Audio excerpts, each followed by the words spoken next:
স্বামী ঈশানানন্দজি মাকে ডিঙিয়ে খোকাকে তুলে নিয়ে তার মার কাছে দিয়ে আসাতে প্রথমে আপত্তি করেও পরে আদেশ পালন করলে মা বলেন, দেখো, বৈষ্ণব শাস্ত্রে শিষ্যের গুরু সেবা ও সেবা অপরাধ বলে অনেক বিধান আছে।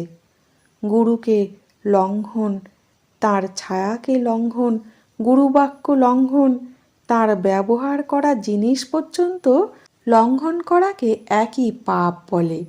কিন্তু কি জানো, গুরুর সেবা হচ্ছে গুরুর অনুগত হয়ে তার ইচ্ছা মতো কাজে সমদরদী হয়ে সাহায্য করা, তার কাজ আসান করা, তার প্রসন্নতা বিধান করাই আসল সেবা।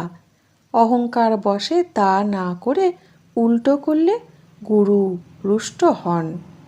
গুরুকে রুষ্ট করাই মহা অন্যায়। এই দুর্বল শরীরে ওঠা বসায় কত কষ্ট।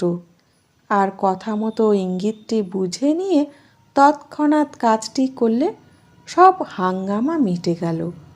অত পণ্ডিতি হিসেবে কাজ কি?